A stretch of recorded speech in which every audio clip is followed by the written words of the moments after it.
Are live again. Ian and I here to talk to you today. We have a topic, so it'll be fun and exciting. We'll just riff from wherever we start, and hopefully you guys will chime in. Hopefully you'll ask questions and engage with us. We love engagement. So real quick, if we haven't met, I'm Katherine Hood. I am a happiness coach. I work with individuals and groups in defining what happiness is for them and walk alongside them as their thinking partner in achieving happiness. So I'd love for Ian to introduce himself, and then we'll jump right down in. My name is Ian Gregoire. I help professionals streamline life and business so they can do more of what they love. Love working with small business owners to improve health, wealth, relationships, and happiness.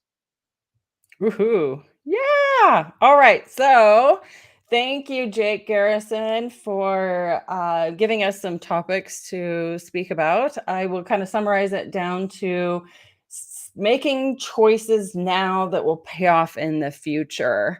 We had already kind of planned on talking about prioritization, so this really kind of fits the bill. Ian, do you want to start? Yeah, making choices now that will pay off in the future. It's such a great way to frame self work and self development, personal development. The people that are currently attracted to me, we work a lot on prioritization for productivity within purpose. And for me, what it boils down to is prioritization with our actions. Like, if you want to know what a person values, look at what they actually do.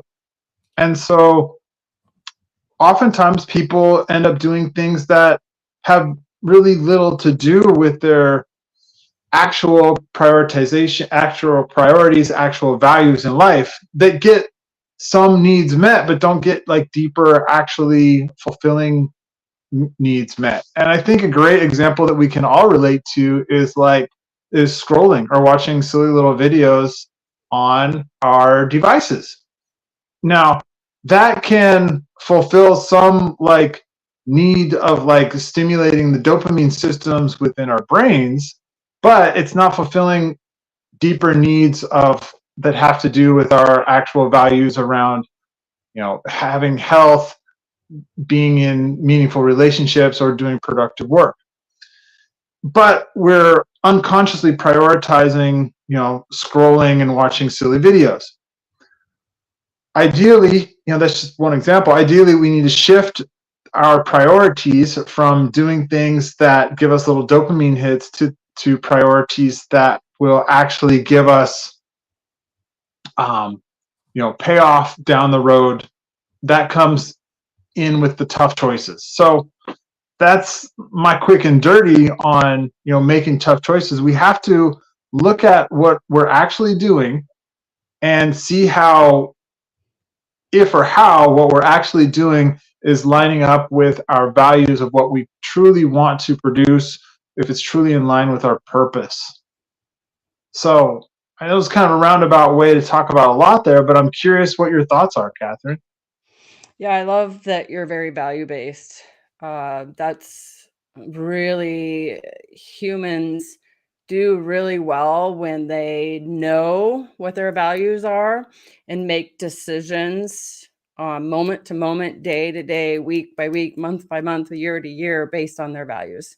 When we make decisions on a whim, when we're making decisions because life is happening and coming at us and we're just dodging bullets and this and that, we really lose sight of who we are because we're no longer in alignment with our values.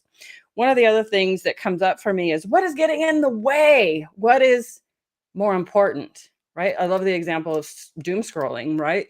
So is that important? Is that in alignment with your values? How does that fit into your goals? Because you right now, as you sit here, as you're watching this, listening, whatever, you are an accumulation of all your choices and decisions that you've made throughout your life, period.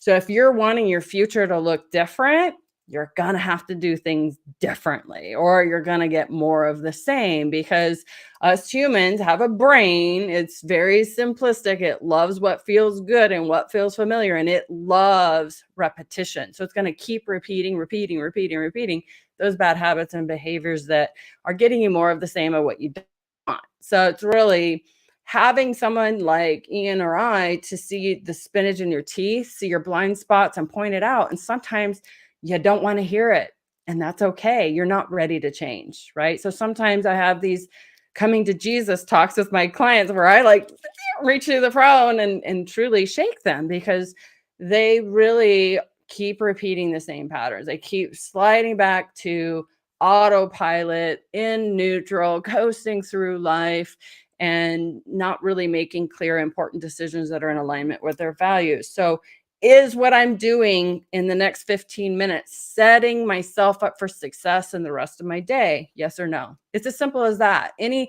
yeah, buts or anything like that, you're justifying. Your ego is getting in the way and you're sabotaging yourself. I love it. I love it. I love all of that. And the question that comes up to me that I'd like to pose to listeners and viewers is, are you consciously creating your reality? Mhm. Like, are you consciously creating it, or are you unconsciously creating it? Because either way, you're creating your reality. Are you doing it consciously or unconsciously? And as you so clearly pointed out, Katherine, if a person can be more conscious of the creation of their reality, then they will most very likely get much more desirable and better results. And I love how you talked about it's a like in alignment with your values, minute to minute, hour to hour, day to day, week to week, month to month, quarter to quarter, year to year, decade to decade. If people can consciously create in the macro takes care of itself. Yeah, and so it's so fascinating to me that I'll get clients, very new clients, that will go, yeah, I'm consciously making decisions and I'm aware, and they say, but then I meet with them a week, 2 weeks later, and they're doing the same thing again. I'm like, so what does consciousness mean? Consciousness is really being awake and alert, being here and present. And that's usually what I see with a lot of brand new clients. They're thinking about the past, the future, the past, the future, the past, the future. They're not in the present moment. And again, knowing who you are, understanding how your brain works, understanding what drives action. It's your thoughts, then your feelings. Period. It's not more complex than that. And if you truly deeply want something in your life, it's really learning how to command your thoughts to work for you and have your brain work for you rather than against you. It's really deeply understanding what drives us as human beings. We don't buy anything, we don't do anything without a good feeling attached to it. Love that. I love that. Command your thoughts to work for you. I think that it's not something that we're taught, because we want the system is designed to teach people to be good employees and to be subservient, and so to teach essentially the opposite would make a lot of bad employees. But the funny thing is it's kind of happening anyways. But I love that idea, command your thoughts to work for you. And it's such a I love how you pointed out that it's such a simple thing, and it is um, simple and easy. Mhm. But if you can do it in the micro over time, the compounding effect is enormous. Um, Curious about your thoughts. Yeah, and if we could give like a few micro examples, like, I've had clients that have hired me to be their coach because they simply didn't want to do dishes. Like really getting it down to that micro level of something really small. What is the thought preceding the feeling of not wanting to do dishes? Mm, It's just really being, again, really alert, being really awake at every moment and noticing, what feeling am I in right now? am I in a neutral feeling? Am I in a good feeling? Am I in a negative feeling? You know, if there's a negative feeling, what's the thoughts that are fueling that? Because when someone feels angry, they have angry thoughts. When they feel happy, they have happy thoughts. Most of the time when I ask my clients, like, when's the last time you were really elated? You had a lot of joy, you felt excited, you laughed really hard. And they'll explain that situation. They'll explain to me in detail what's occurring in that moment that they're reflecting on. Never is it thinking about themselves. It's never Mm, worrying about what people think of them, worrying about the past, worrying about the future. It's never that. It's really about really using one of the five senses, and typically more of them. It's like really enjoying life, and it's being deeply grateful and appreciative and being alive in that moment. Like really just feeling grounded, centered, whatever words you want to use. And it's just being really, really present. mm. So interesting. You know, the dish example is such a fascinating one because it was used by Thich Nhat Hanh in one of his books. And he talked about how, like, some people just hate doing the dishes. But, like, if you really think about it, doing the dishes is a wonderful thing. You've had a great meal. You get in there, you got the warm, soapy water. You get to clean up the kitchen, get your dishes all ready for next time. Like it's satisfying to look at that stack of clean dishes. It's actually a fascinating and wonderful example of how, being present, as you say, is a wonderful, wonderful thing if you can shift your perspective on it.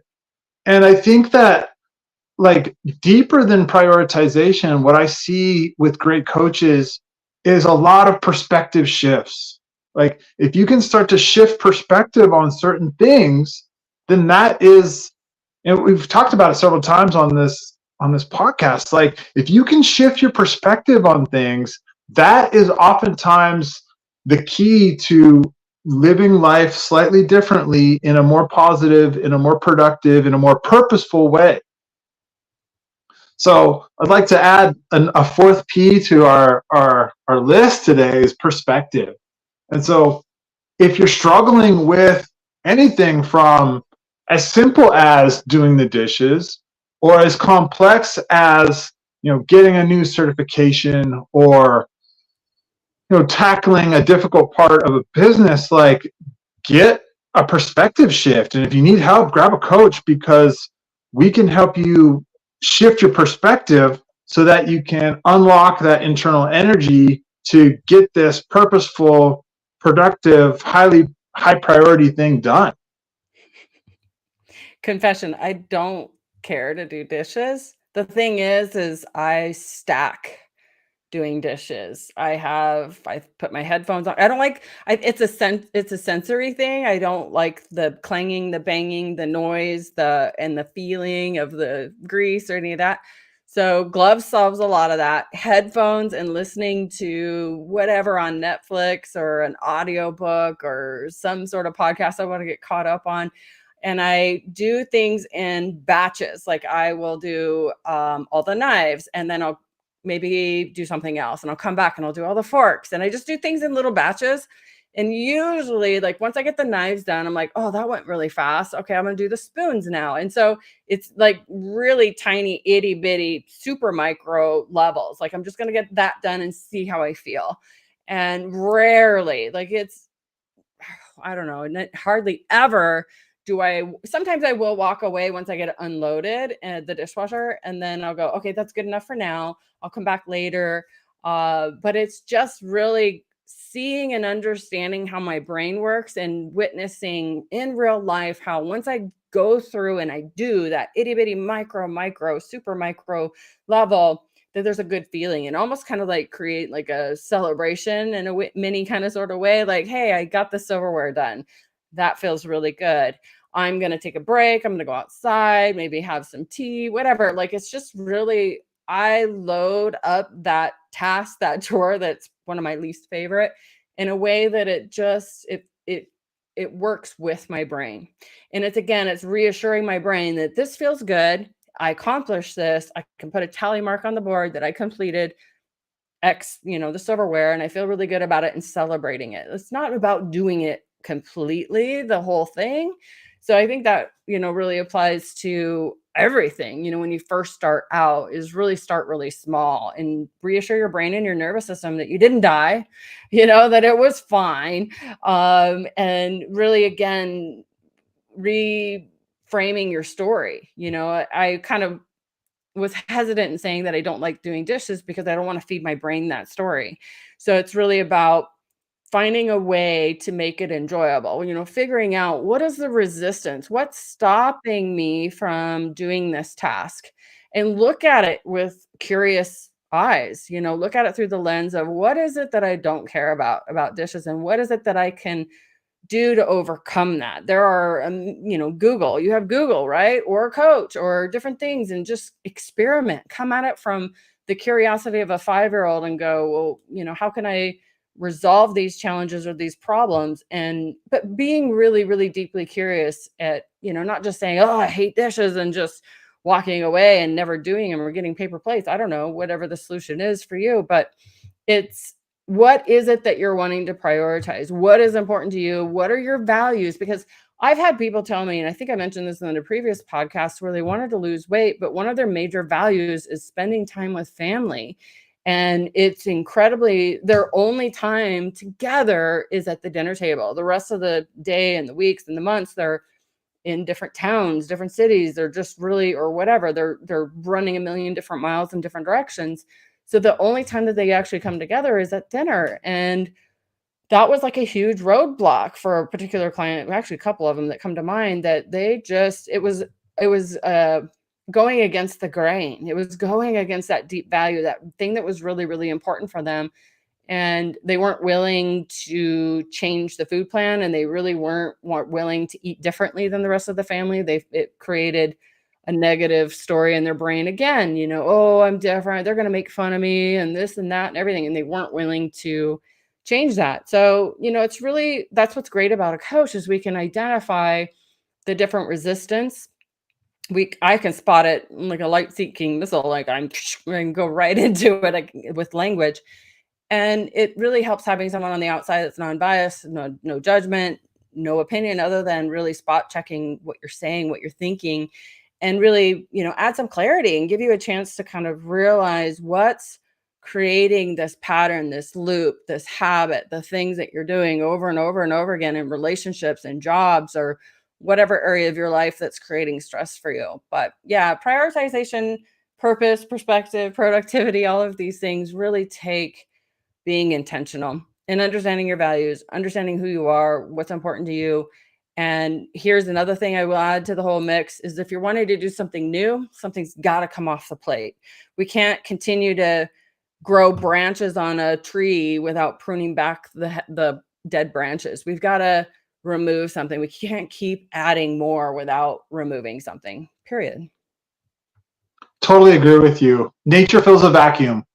And so in order to add something in, you have to remove something first.